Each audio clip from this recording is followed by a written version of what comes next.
जय जिनेन्द्र कहने से आज सभी को मेरा सादर जय। अरे हम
तो बोलिए 10 लक्षण महापर्व की, उत्तम संयम धर्म की।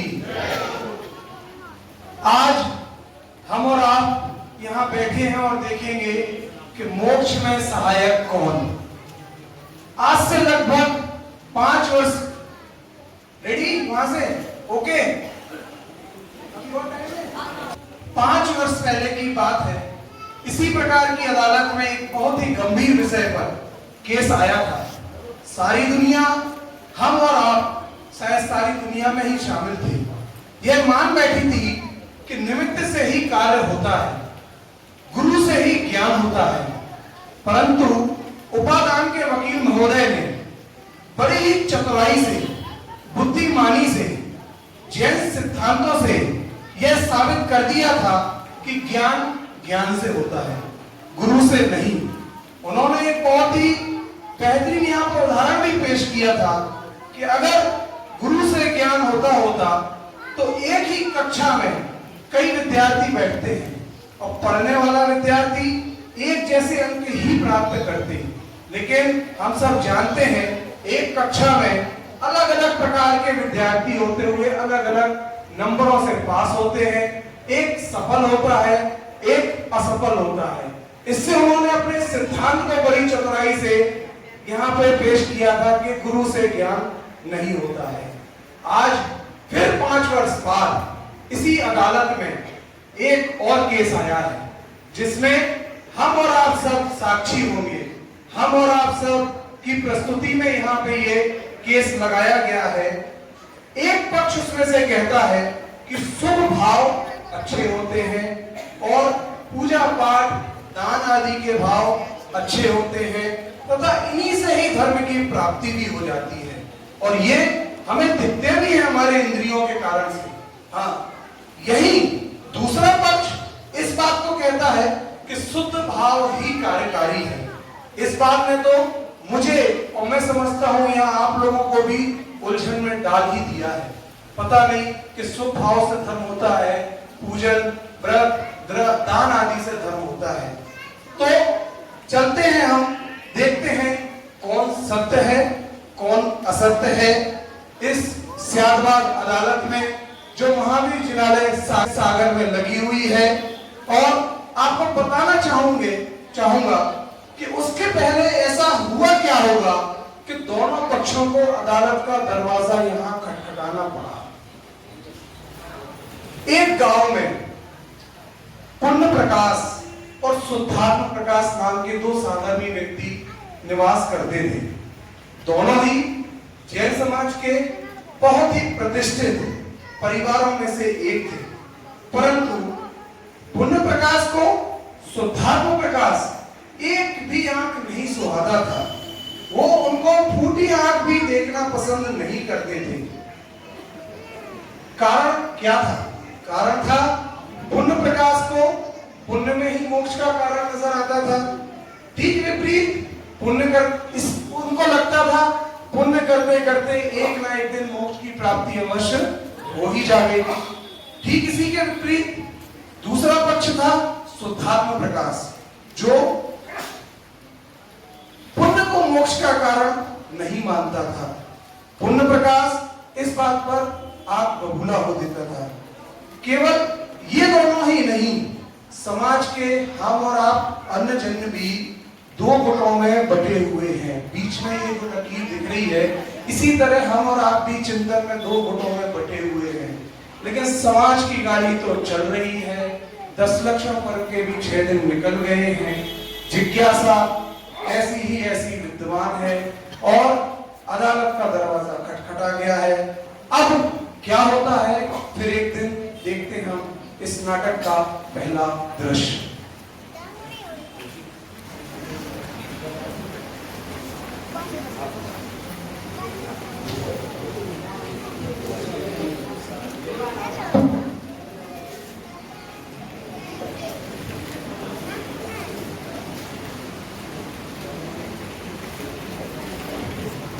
आज पंडित जी ने कितनी अच्छी चर्चा की।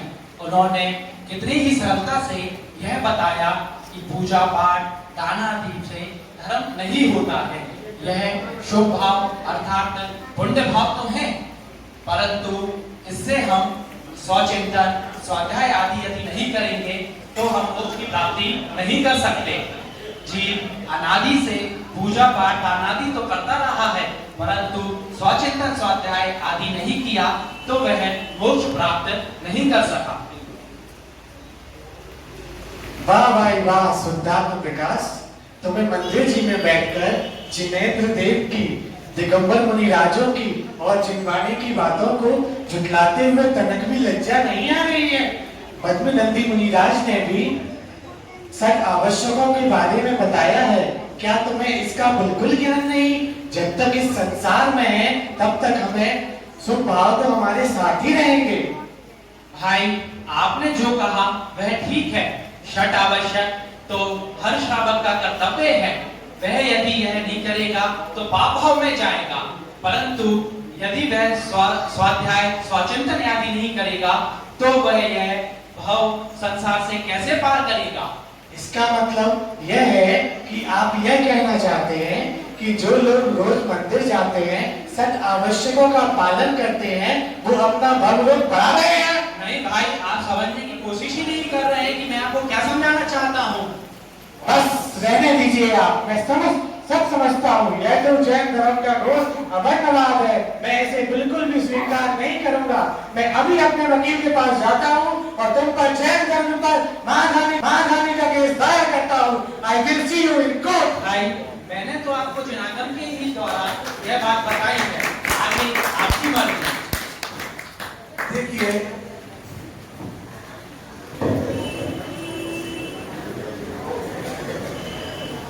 देखिए विवाद की शुरुआत कहाँ होती है। पुण्य प्रकाश मंदिर के दरवाजे पे खड़े थे और यहाँ शुद्धात्म प्रकाश जी की पंडित जी साहब आदि से चर्चाएं चल रही थी। उनके कान में बात पड़ी और दोनों में तनातनी हो गई। तनातनी इसका परिणाम कोर्ट में उन्होंने कह दिया, धमकी दे दी, I will see you in the court. Court यहाँ पर लगी हुई है। और हाई कोर्ट के बारे में आपको बता दूं, ये सियादवाद हाई कोर्ट है क्या? सियादवाद हाई कोर्ट एक ऐसा कोर्ट है जहां ऐसे ही कई प्रकार के विवादग्रस्त मामले विषयों पर पहले भी यहाँ चर्चा हुई है और उसमें निष्पक्ष निर्णय भी आया है। यहाँ तो पुण्य प्रकाश के वकील जो यहाँ आ रहे हैं, श्रीमती प्रज्ञा भंडारी जी, और शुद्धात्म प्रकाश के वकील श्री प्रशम भंडारी जी, वकीलों का तो काम ही है, आओ भाई माल देते जाओ और जिराय कराते जाओ। तो वो पहले से ही तैयार बैठे हुए हैं यहाँ पर कि भाई केस तो आए, हम तो यहाँ तैयार बैठे हैं। तो यहाँ आपको फिर से बता देता हूँ कि पुण्य प्रकाश के वकील श्रीमती प्रज्ञा भंडारी और शुद्धात्म प्रकाश के वकील श्री प्रशम भंडारी जी, ये दोनों यहाँ तैयार बैठे हैं। हम और आप चलते हैं न्यायालय। समय हो चुका है न्यायालय का और सभी लोग हम और आप न्यायाधीश महोदय का इंतजार करते हैं। सावधान, न्यायाधीश महोदय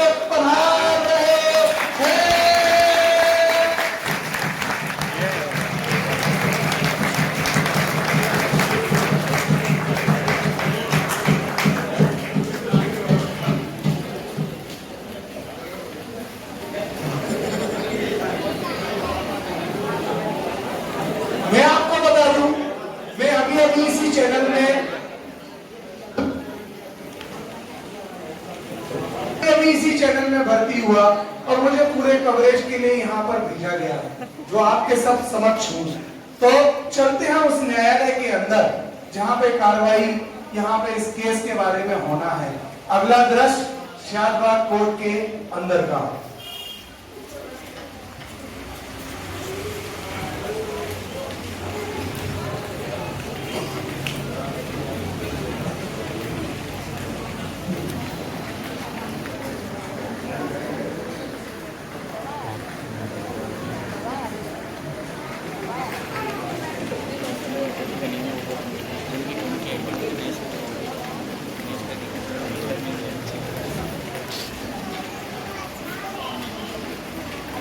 न्यायालय की कार्रवाई शुरुआत की जाए।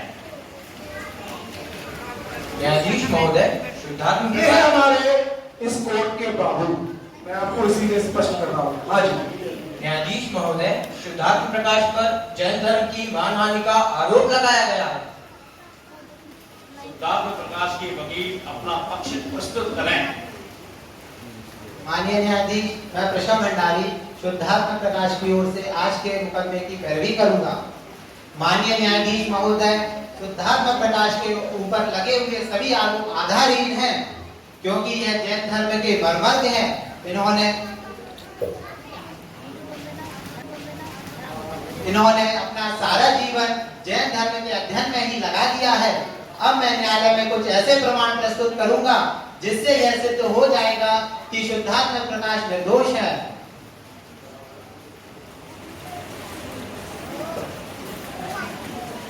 देखिए न्यायाधीश महोदय, सर्वप्रथम इन्हें डीलिट की डिग्री से सम्मानित किया गया था तथा वर्ष 2015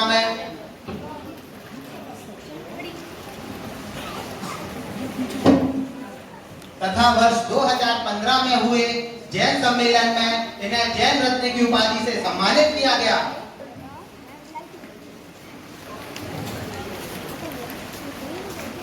अब आप ही बताइए महोदय जी, जिस व्यक्ति ने आज तक जैन धर्म का गौरव ही बढ़ाया है, उस पर तो जैन धर्म की मानहानि का आरोप सरासर झूठा ही सिद्ध होगा।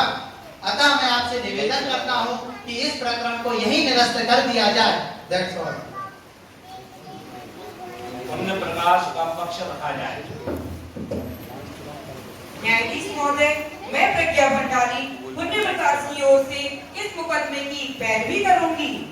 न्यायाधीश महोदय, ये कागज के टुकड़े की उपाधियां इन्हीं के जैसे मान्यता के लोगों द्वारा प्रदत्त हैं। इसे इस न्यायालय में प्रमाणित नहीं माना जाना चाहिए। वैसे भी इनको जैन धर्म से सम्मान नहीं मिला है, जैन समाज से मिला है। अब मैं अपने एक ऐसे गवाह को बुलाना चाहूंगी जो यह सिद्ध कर देंगे कि शुद्धात्म प्रकाश जी दिन प्रतिदिन कैसे जिन मंदिर में आकर जिन मंदिर का अनादर करते हैं। उसके लिए मैं जिन मंदिर के सेवक चंदू भैया को मंदिर जी में न्यायालय में बुलाने की इजाजत चाहूंगी। अनुमति है। चंदू सेवक अदालत में हाजिर हो। आप इस पर हाथ रखकर कहिए कि आप जो भी कहेंगे सत्य के सिवा कुछ नहीं कहेंगे। जो कुछ बोले सब सही बोले और सही के खिलाफ कुछ ना बोले, काहे कि हम झूठ बोलत नहीं है और हम भगवान के सेवक इसलिए।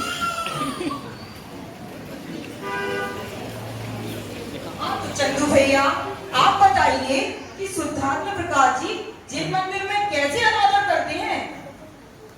अब क्या बताएं साहब, जी भाई साहब के बिना तो हमें आमदनी ठंडी रह गई है।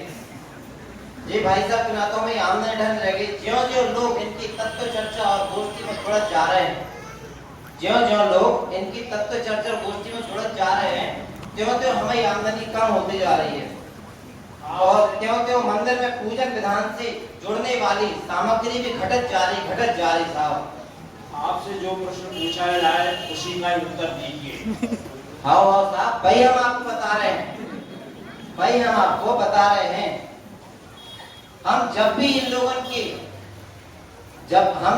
लोगों की बात सुनत रहे, तब यही बात कान में पड़त रही कि जी सब दया दान पूजा पाठ आदि सब इन सबसे कोनो लाभ नहीं, मगर इनको करने से कोई लाभ नहीं है। बस वो क्या कर रहे कि हाँ बस आत्मा को ध्यान कर लो, आत्मा को ज्ञान कर लो, शुद्ध आत्मा का जानने का प्रयास करो।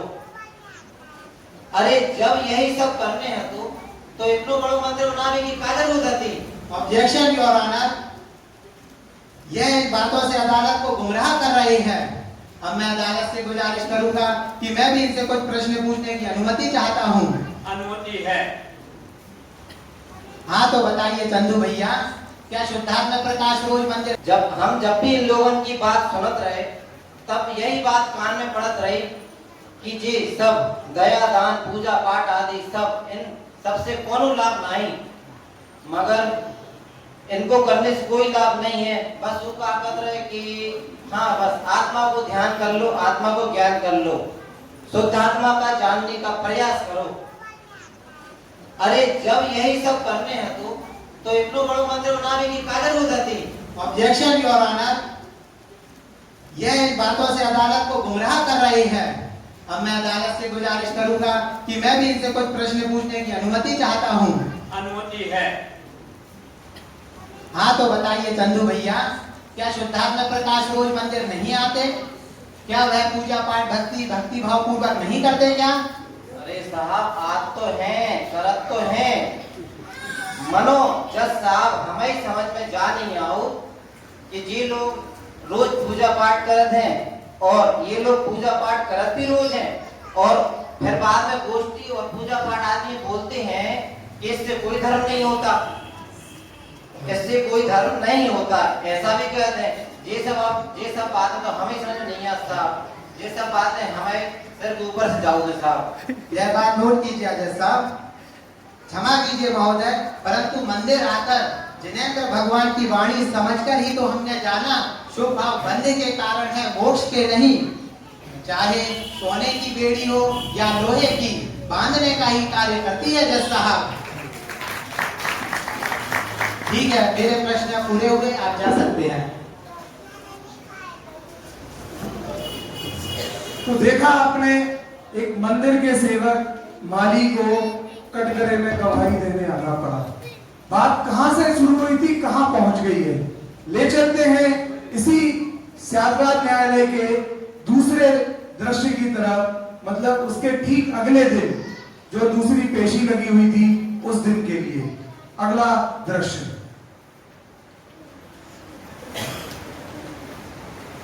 जज साहब, अब मैं अपनी बात को सिद्ध करने के लिए हमारे नगर के प्रतिष्ठित पंडित चैतन्य कुमार जी को अदालत में बुलाने की इजाजत चाहता हूँ।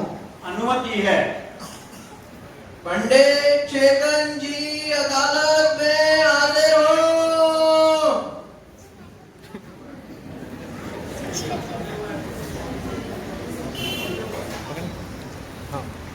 कैसे कर लेना, ठीक है।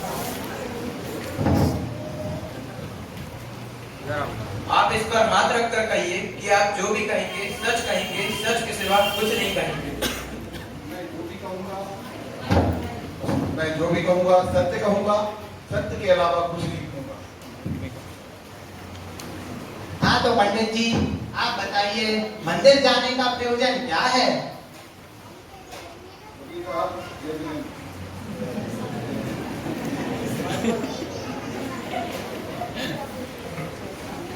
जय जय न्यायाधीश महोदय, मैं वकील साहब के प्रश्न का उत्तर एक उदाहरण के माध्यम से देना चाहूंगा।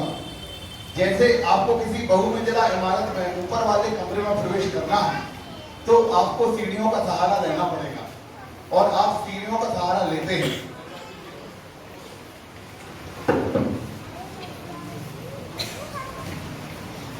और जब कमरे में प्रवेश होता है तो सीढ़ियां अपने आप ही छूट जाती हैं। उसी प्रकार यदि वह व्यक्ति सीढ़ियों पर खड़े रहकर यह सोचकर रुक जाए कि इन सीढ़ियों ने ही हमें यहाँ तक पहुंचाया है और वो सीढ़ियों को ही सर्वोपरि मानने लगे तो वह कभी भी उस ऊपर वाले कमरे में प्रवेश नहीं कर पाएगा। उसी प्रकार इस जीव का प्रयोजन तो अपने स्वभाव को पहचान कर सुखी होने का था, परंतु नियमित मंदिर पूजा आदि में मात्र में भ्रम के द्वारा अपने को सुखी मानकर बैठा है और उसी सीढ़ी पर खड़े हुए व्यक्ति की भांति संतुष्ट हो गया है। अपने अनंत सुख को पाने से तो वंचित ही हो गया है। हमारे आदरणीय रविंद्र पंडित जी ने भी कहा है, मंगलमय मंगल करण आत्म स्वरूप महान, शुद्धात्मय मगन हो प्रकट हो पद निर्माण। अरे वाह पंडित जी, आपने इतने सरल और रोचक तरीके से यह बात सिद्ध कर दी। न्यायाधीश महोदय, मुझे नहीं लगता कि अब इस प्रकरण में किसी और तथ्य की आवश्यकता है।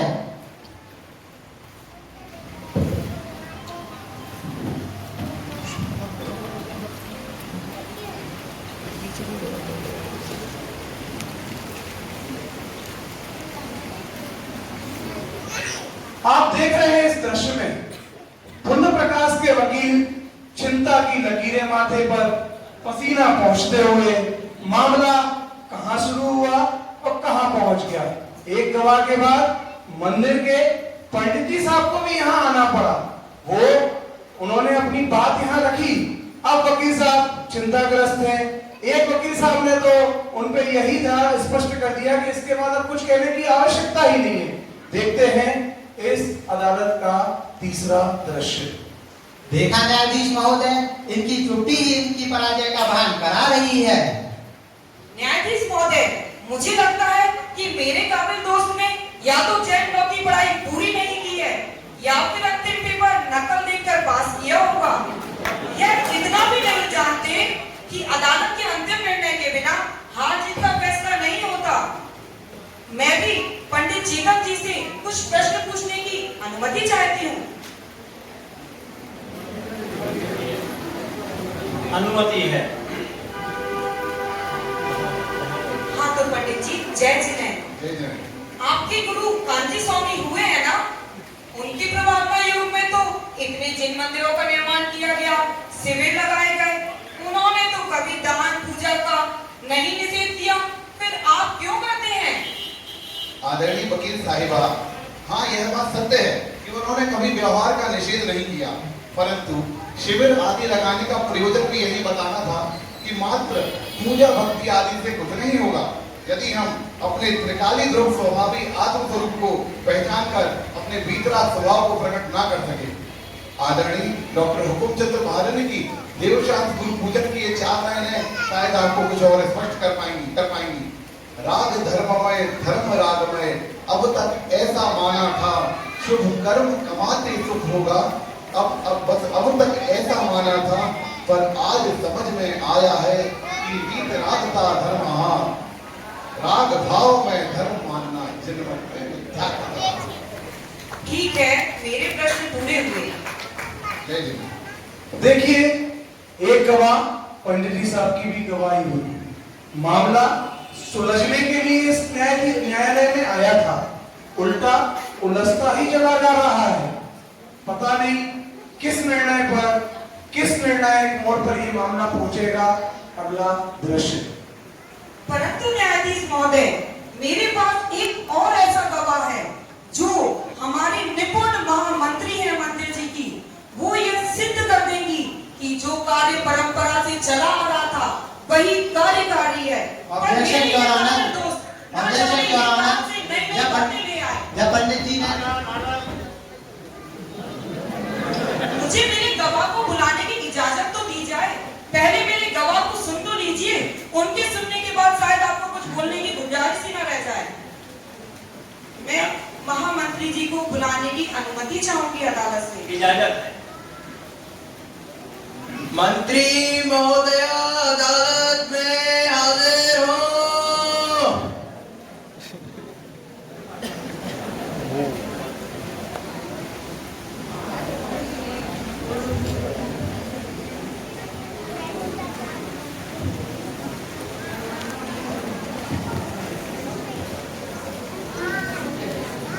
आप इस पर हाथ रख कर कहिए कि आप जो भी कहेंगी सत्य कहेंगी, सत्य के सिवा कुछ नहीं कहेंगी। जो कुछ भी कहूंगी सत्य कहूंगी, सत्य के सिवा कुछ नहीं कहूंगी।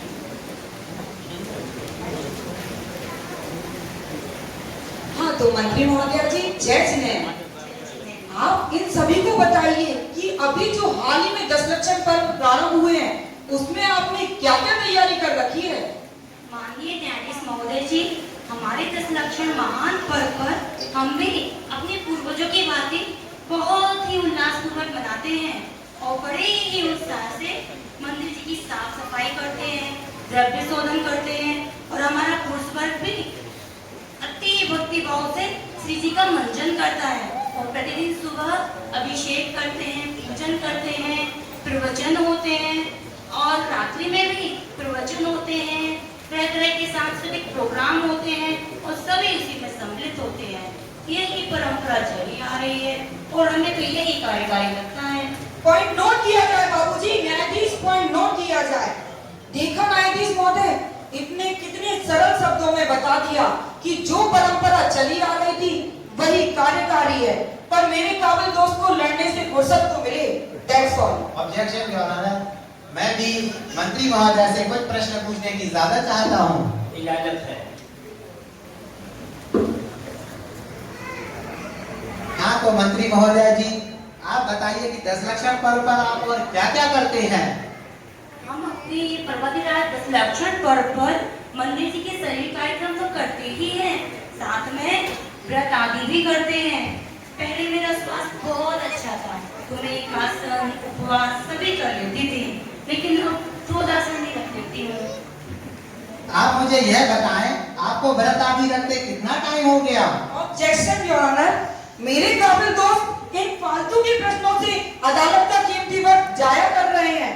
इन प्रश्नों का इस मुकदमे से कोई ताल्लुक नहीं है। ताल्लुक है न्यायाधीश, ताल्लुक है। मैं अपनी बातों से स्पष्ट कर दूंगा कि मेरे एक एक प्रश्नों का इस न्यायालय से ताल्लुक है। मुझे ऑब्जेक्शन ओवररूल्ड।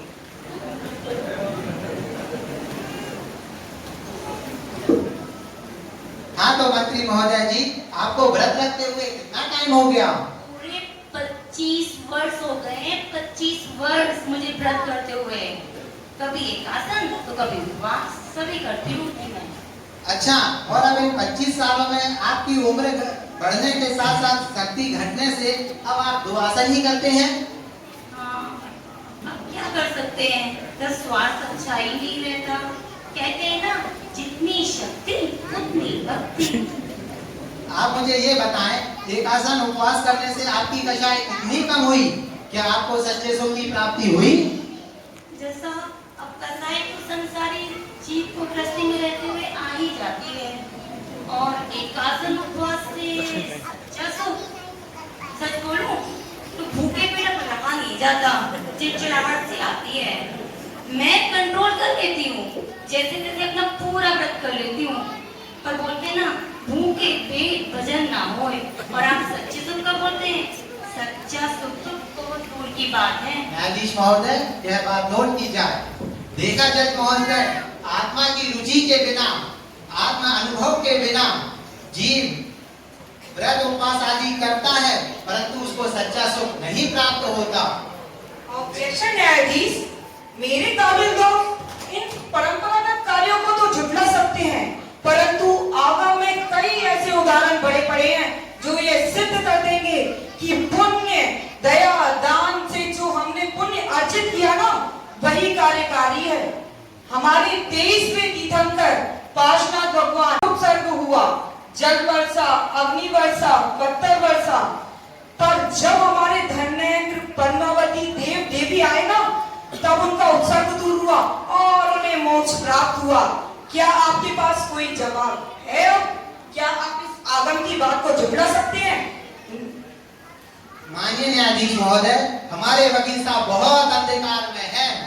इनके अनादि के अंधकार को दूर करने के लिए मैं शाश्वत धाम की शिक्षिका श्रीमती अनामिका जी को अदालत में बुलाने की इजाजत चाहता हूँ। इजाजत है। शाश्वत धाम की शिक्षिका अदालत में हाजिर हो।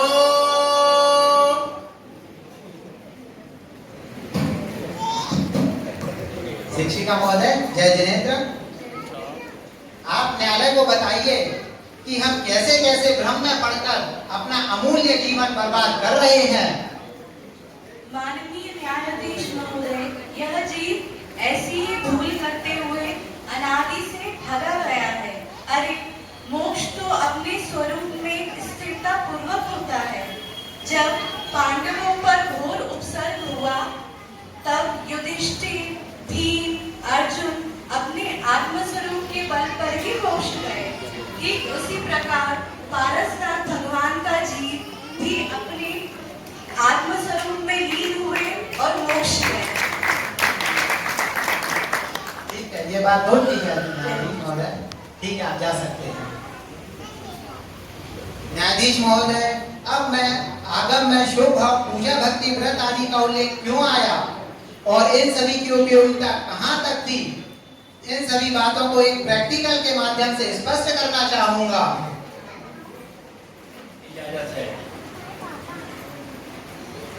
न्यायाधीश महोदय, मुझे अपनी बात सिद्ध करने के लिए एक जंगली खूंखार शेर की जरूरत है।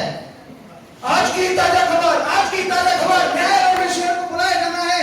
आज की ताजा खबर, आज की ताजा खबर, ब्रेकिंग न्यूज। आपने कभी ऐसा अदालत में कोई केस सुना नहीं होगा। यहाँ पर शेर को बुलाया जा रहा है, शेर को बुलाया जा रहा है। आज तक कोई न्यायालय में ऐसा सबूत नहीं आया है कि जिसमें शेर को बुलाया जाए, हाथी को बुलाया जाए। आज की ताजा खबर, दो पक्षों में जेल में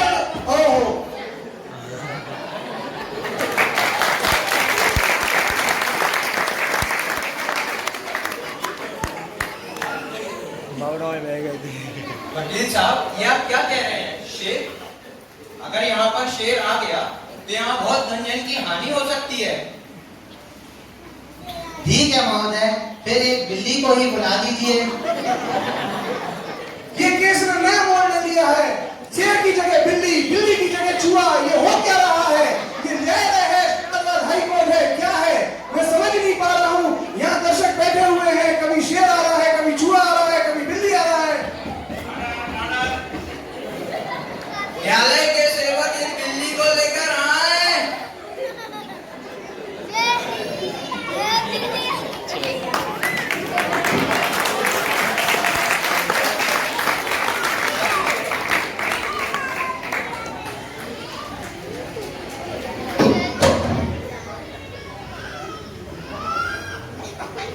ये होते हैं, ऐसा उसका बड़ा बड़ा मुंह होता है। अब वह बालक यदि बिल्ली को ही शेर मान ले तो वह शेर को कभी नहीं पहचान पाएगा। ऐसे ही हमारी दिलवाणी माता हमें अशुभ भाव से बचाने के लिए यह बात नोट की जाए जज साहब।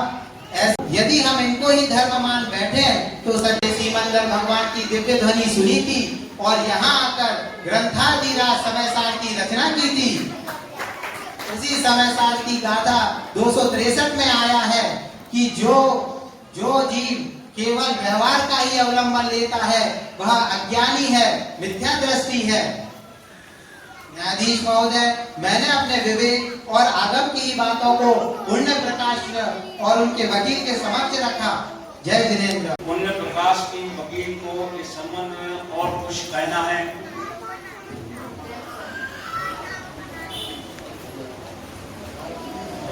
नहीं जज साहब, दैट्स ऑल। सारे सबूतों और गवाहों को मद्देनजर रखते हुए शाहबाद हाई कोर्ट अपना अंतिम निर्णय ब्रेक के बाद सुनाएगी। The court is adjourned till break.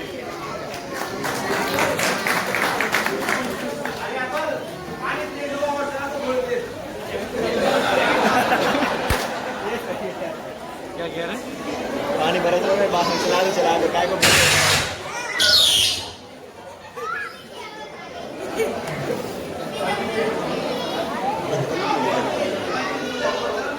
शेर, चूहा, बिल्ली देख रहे हैं आप, कितने सारे लोग यहाँ आ रहे हैं। समझ में नहीं आ रहा है ये केस कहाँ जाएगा, किस रुख पर जाएगा, क्या निर्णय है। हम चलते हैं आप दर्शकों के बीच और आपकी राय लेते हैं जब तक यहाँ कोर्ट में न्यायाधीश महोदय आते हैं। दादी जी, आपको बुलाना चाहूंगा, आप आए। आपने बहुत समय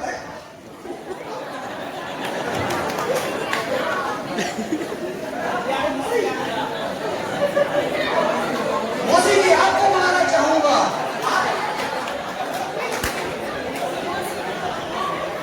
दादी जी, आप आइए, यहाँ आइए। मेरा माइक यहाँ तक नहीं पहुँच पा रहा है। मेरे ये जीवन का पहला कवरेज है। मैंने ऐसा केस कभी नहीं सुना है। मुझे आपकी उम्र देख के लग रहा है आप बहुत स्वाध्यायी है। आपको क्या लगता है ये केस कहाँ से चालू हुआ, कहाँ जाएगा, आप क्या कहना चाहेंगी? हमारे वीडियोग्राफर यहाँ हमारे साथ में है, कहिए।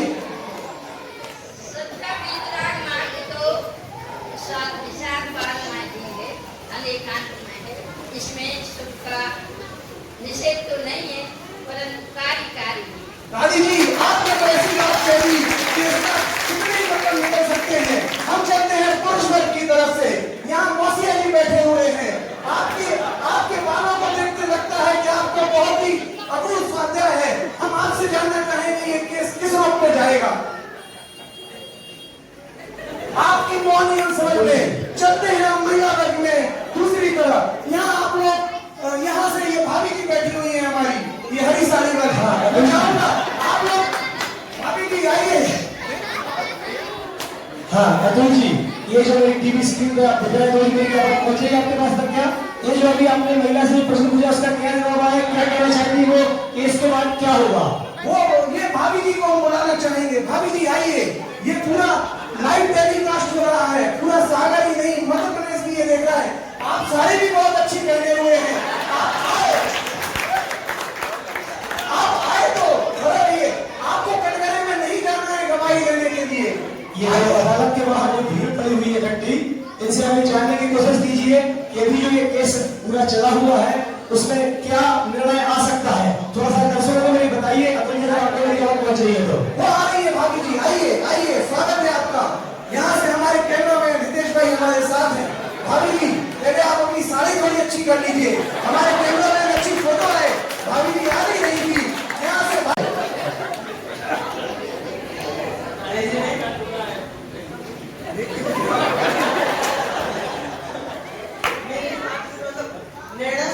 प्रकाश की कोशिश में जाना चाहिए, क्योंकि पुण्य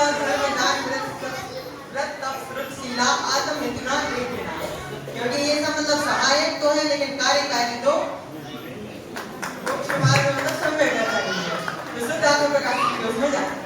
अभी एक बात और, एक सवाल और। आप सिद्धार्थ प्रकाश की रिश्तेदार हैं क्या? उन्होंने आपको यहाँ पर कुछ पैसे दिए आने के लिए? हाँ अतुल जी, अभी तक जो यहाँ पर जो आ रही है खबर वो शायद सिद्धार्थ प्रकाश जी के उसमें जाने का है, ऐसा पक्ष में लग रहा है मेरे को। ये दर्शक लोग सारे उत्सुक हैं कि अभी आगे क्या होने वाला है।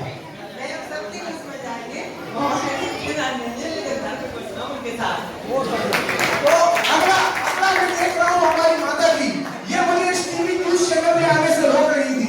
मैं बुलाना चाहूंगा उनको, वो यहाँ आए। वो मुझे रोकती थी वहां मत जाओ, कोर्ट में पता नहीं शेर आएगा, बिल्ली आएगी, दो वकील करके क्या करेंगे। मैं बुलाना चाहूंगा अपनी मातेश्वरी को। आइए आइए, आप बताइए ये केस किस रूप में जाएगा।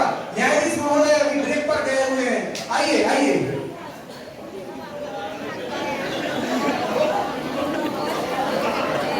अतुल जी, हमारे दर्शकों को बताएं कि न्यायाधीश को आने में लगभग कितना समय लगेगा? 10 मिनट लगेंगे। 10 मिनट का समय और है। देखिए निर्णय होने वाला ही है, थोड़ा सा सभी लोग इंतजार करें। देखिए इसको हमें तो ऐसा लग रहा है कि जहाँ तक है शुद्ध भावों की ही जीत होगी। शुद्ध भाव से ही मोक्ष मार्ग में यही सहायक, यही मोक्ष को ले जाने वाले हैं।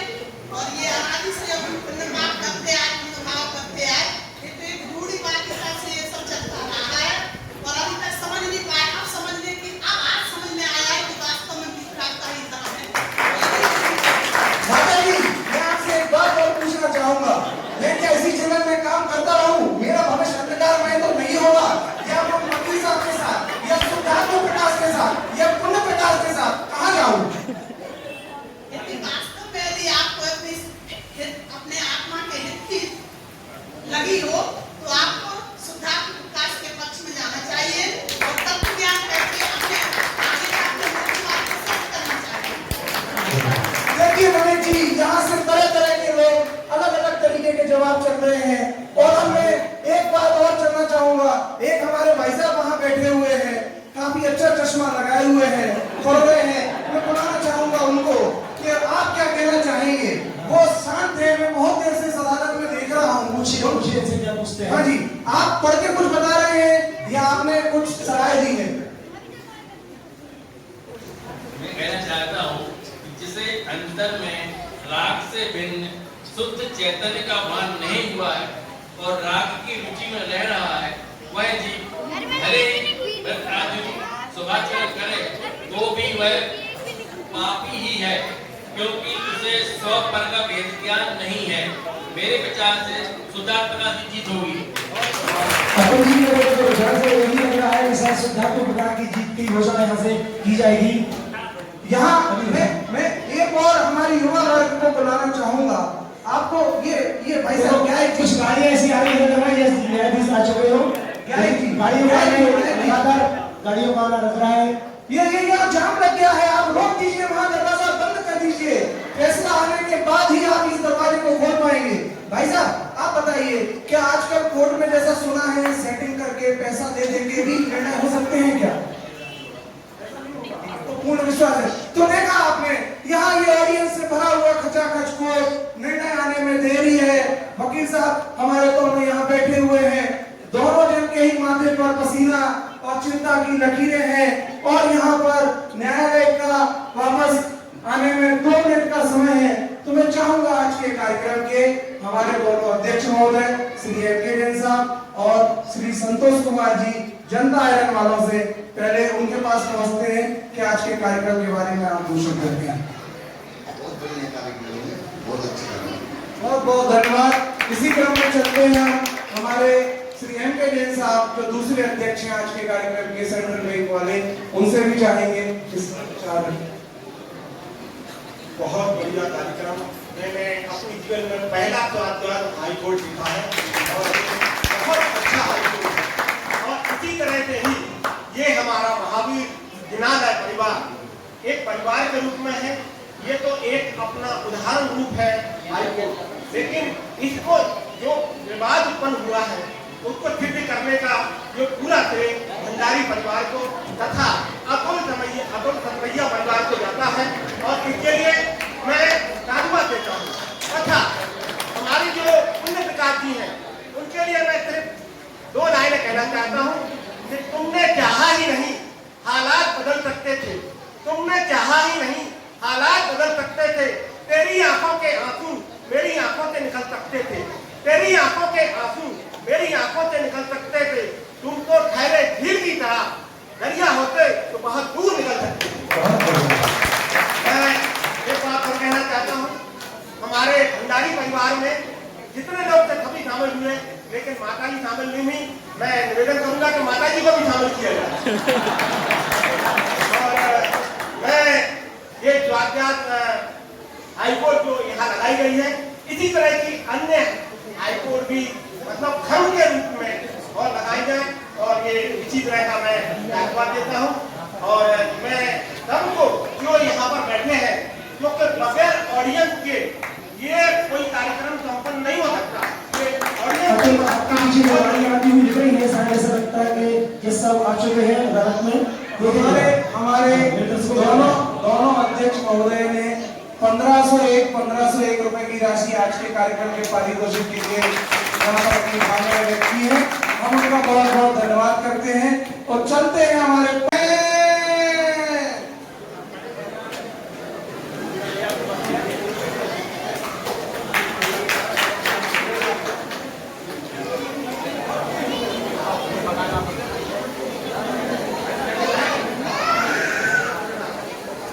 आप लोग सभी लोग शांति बनाए रखें। यहाँ से इस प्रकरण का आपको और हमें सबको नतीजा मिलेगा। उसके बाद भी कार्यक्रम शेष है, आप लोग अंतिम समय तक न जाओ।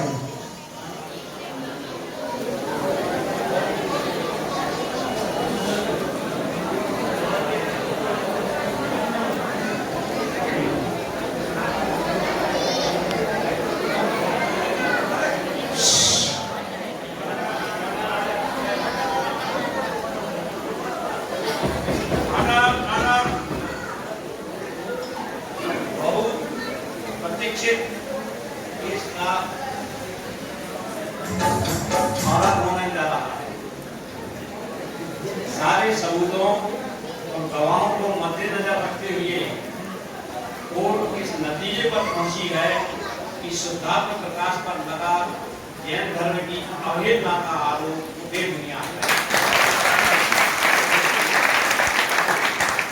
इस संदर्भ में पूज्य आचार्य कुंदबंधाचार्य द्वारा रचित समाजशास्त्र ग्रंथ की 273वीं गाथा और एवं इसी गाथा की पंडित जयचंद ने कलश 137 में विशेष स्पष्ट करते हुए कहा है कि वास्तव में हम सभी का सुखी होने का जो एक प्रयोजन है वह मात्र शुभ क्रियाओं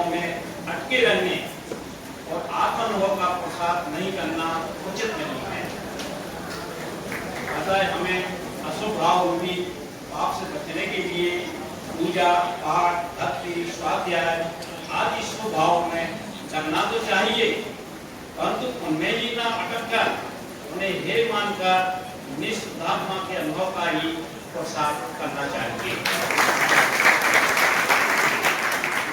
अतः यह अदालत श्री पुण्य प्रकाश और उनके वकील श्रीमती प्रज्ञा भंडारी को ये हिदायत देती है कि वे वीतरागता के पोषक चारों अनुयोगों का गहनता से अध्ययन करके धर्म के सच्चे स्वरूप को समझकर सच्चे सुख के मार्ग पर लगे तथा यहाँ उपस्थित सभी जन यह बात अवश्य ध्यान रखें कि मोक्ष मार्ग प्रकाशक में आचार्य के पंडित गोरखनाथ जी ने स्पष्ट रूप से लिखा है कि उपदेश हमेशा स्वयं के लिए होता है और उन पर चढ़ने के लिए दिया जाता है। अतः जिनवाणी में आई हुई प्रत्येक बात को यथार्थ समझकर ही ग्रहण करना चाहिए, यह अदालत आपसे अपेक्षा करता है। अदालत की कार्रवाई यही समाप्त की जाती है एवं मुकदमा खारिज किया जाता है। बोलो 10 लक्षण महापर्व की।